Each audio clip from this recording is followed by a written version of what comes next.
मुद्दा है हमारा जम्मू कश्मीर। हमारे जम्मू कश्मीर के साथ बहुत बड़ा फ्रॉड हो गया और हमें हमारे लीडरशिप जिस रास्ते पे लेके जा रहे हैं उस पर सवालिया निशान खड़ा होता है और it's matter of big worry. और देखना पड़ेगा कि क्या हमारे सियासतदान अपने रास्ते पे चल रहे हैं, क्या हमारा जम्मू कश्मीर को वो बचा रहे हैं। जम्मू अलॉन्ग विद कश्मीर दोनों के साथ, दोनों पे बात की जाएगी। फ्रॉड ऐसे हुआ है कि एक शख्स प्लांट किया गया जम्मू एंड कश्मीर में, नीटो, जिसका नाम था माइकल हैरी नीटो। उसने शादी की एक गुज्जर फैमिली में जिसका नाम था मीर जान। इनकी आगे 4 संतानें हुई, 4 लड़के 1 लड़की। जो लड़की थी उसका नाम था अकबर जिहान। अकबर जिहान की शादी पहले अरब कंट्री में किसी प्रिंस के घर में करी गई और उसके बाद डाइवोर्स करवाया गया। डाइवोर्स करवा के उसे प्लांट किया गया भारत देश में और सब्सिक्वेंटली जम्मू एंड कश्मीर में। उसके बड़े अच्छे रिलेशंस थे, बड़े ही हमारे नेहरू साहब जी के साथ, और उसकी शादी बाद में कराई गई शेख अब्दुल्ला के साथ। शेख अब्दुल्ला के आगे बेटे हुए फारूक अब्दुल्ला अलियास फारूक नीटो। उनके आगे बेटे हुए उमर अब्दुल्ला अलियास उमर नीटो। ये मैं नहीं कह रहा हूं, ये कह रहे हैं अमर अब्दुल्ला साहब खुद, क्योंकि सबसे पहले ये जो फैमिली अंग्रेजों की वजह से यहाँ पे ट्रांसप्लांट की गई, वो की गई हमारे महाराजा के पास। उन्होंने मिन्नतें की कि हमें 2 कनाल जगह दे दी जाए गुलमर्ग में, हम होटल बनाना चाहते हैं। और जैसे ही ये वक्त गुजरा तो वो 2 कनाल की जगह 98 कनाल जगह को इलीगली घेर लिया गया। और उमर अब्दुल्ला साहब पटिशन दायर करते हैं, रिट पटिशन हाई कोर्ट में, जहां पे वो अपना नाम लिखते हैं उमर नीटो और अपने आप को उस वंश का बताते हैं कि मैं इसका बेली वारिस हूं।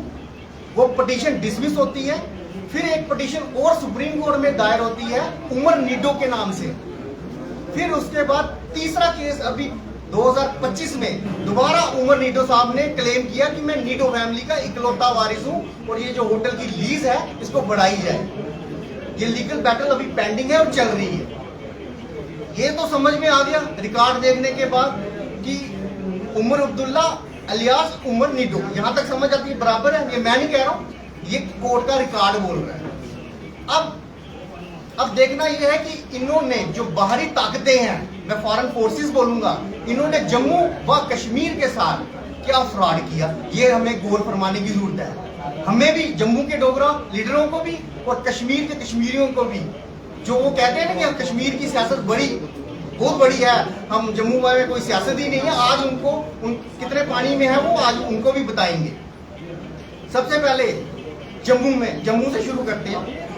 जम्मू में महाराजा गुलाब सिंह जी ने कश्मीर को खरीदा, सारे जानते हैं, इसमें कोई दो राय नहीं। 75 लाख रुपए की कश्मीर को खरीदा गया।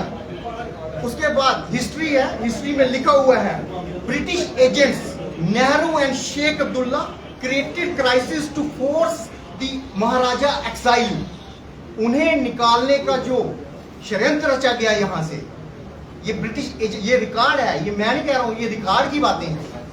थोड़ा सा और आगे चलते हैं। महाराजा साहब ने असेशन किया, किस तरीके का दबाव बनाया गया, जम्मू के हर एक बाशिंदे को ये जानने की जरूरत है, क्योंकि हम लोग अपने ही इतिहास को अगर भूल जाएंगे तो आगे नई पीढ़ी की लीडरशिप कभी तैयार नहीं हो सकती। असेशन सिर्फ 3 चीजों का हुआ था। असेशन जो हिंदुस्तान के साथ हुआ था वो सिर्फ 3 चीजों पे हुआ था, डिफेंस, कम्युनिकेशन, एक्सटर्नल अफेयर्स। उसमें हम साथ थे। डिफेंस, आर्मी वगैरह हमारी और हिंदुस्तान की एक जैसी रहेगी। एक्सटर्नल अफेयर्स, जो फॉरेन कंट्रीज हैं उनके साथ जो एक्स्ट्रा ट्रीटीज होती हैं उनमें हम एक हैं। कम्युनिकेशन हो गया, शिपिंग वगैरह का सारा सिलसिला जो है इकट्ठा चलेगा। लेकिन शेख अब्दुल्ला साहब ने और नेहरू साहब ने ये मंजूर नहीं था और कहीं ना कहीं स्ट्रक्चर को चेंज करने की बात और कॉन्स्पिरेसी लड़ी गई। क्यों? क्योंकि सत्ताधारियों को सत्ता चाहिए थी और उन्होंने ये जो कॉन्स्पिरेसीज की उसके बाद पूरा स्ट्रक्चर चेंज किया गया। पहले प्राइम मिनिस्टर JNK का आया और उसके बाद सारा ही सत्ता वो ले गए और महाराजा जी को यहाँ से देश निकाला करना पड़ा। जी मैं अभी बता रहा हूँ, यही फ्रॉड मैं आपको बताने जा रहा हूँ, आप सुनते रहिए। अब उसके बाद जो लूट मचाएगी जम्मू के खजाने की, उसका अकाउंटेबल कौन है? जो जम्मू के तोशखाना में खरबों रुपए का सोना पड़ा हुआ था, आज वो कहाँ है? उसकी अकाउंटेबिलिटी किसके पास है? क्या ये सवाल जम्मू के डोगरा को उठाने की जरूरत नहीं है? हम ये इसीलिए खुश हो जाते हैं कि 300 करोड़ का प्रोजेक्ट आ गया जी, 200 करोड़ का प्रोजेक्ट आ गया, फलाना पुल बन रहा है जी, हिंदुस्तान से पैसा आ रहा है जी। आप ये पहले जानिए, यहाँ के लीडर्स पहले ये जानिए कि जम्मू का अपना खरबों का खजाना कहाँ गया है, क्या उस पर कोई इन्वेस्टिगेशन हुई है? यही सेम ट्रैक हिंदुस्तान में भी फॉलो किया गया। आप सब सुनते ही होंगे कि सोनिया गांधी जी भी इटली से बताया जाता है कि किसी रेस्टोरेंट में काम करती है। एक ही पैटर्न है जम्मू कश्मीर को बर्बादी करने का और हिंदुस्तान की बर्बादी का। तो ये क्या ये सवाल खड़ा नहीं होता कि क्या कोई इन्वेस्टिगेशन हुई है? अगर नहीं करी गई तो कब करनी है?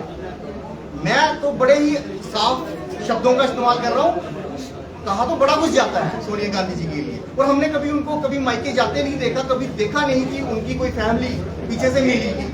तो बात कहने की ये है कि धुरंधर सिर्फ पाकिस्तान में नहीं प्रोजेक्ट किए जा रहे, धुरंधर जम्मू कश्मीर में भी प्रोजेक्ट किए गए और हिंदुस्तान में भी प्रोजेक्ट किए गए। आप चाहते हैं डिमांड संक्षेप में आगे चलते जाएं। इसके बाद अब शेख अब्दुल्ला साहब की एक स्टेटमेंट आती है, अपना एनसी गवर्नमेंट की एक स्टेटमेंट आती है। स्टेटमेंट आई है कि पीएसए वापस लेना चाहिए। ये 15-16 घंटे पहले की स्टेटमेंट आई है, पीएसए वापस लेना चाहिए। अब मेरा ये सवाल कश्मीरी से भी है, कश्मीरी भी जनता सोचे कि जब ये पीएसए लाने वाला कौन था? 1978 में ये पीएसए एक्ट बना। आपने जब सत्ता हमारे महाराजा को निकाल कर ले ली थी, तो 1978 में ऐसा क्या हुआ कि आपको पब्लिक सेफ्टी एक्ट लाना पड़ गया? शुरुआती तौर पे इन्होंने कहा कि टिम्बर स्मगलिंग को रोकने के लिए ये एक्ट लाया जा रहा है, पर उसको इस्तेमाल किया गया कश्मीरियों के ही खिलाफ। कश्मीरी लीडर्स के अपने हाथ अपने ही कश्मीरियों के खून से सजे हुए हैं। ये हमें देखना पड़ेगा कि कश्मीरी कहाँ खड़े होते हैं। कश्मीरी लीडरशिप को भी सोचना पड़ेगा कि आप लोग कहीं फॉरेन फोर्सेस के दबाव के आगे तो नहीं है, उनके राज में तो नहीं रह रहे हैं। और आपकी जानकारी के लिए ये भी मैं बता दूं कि असफा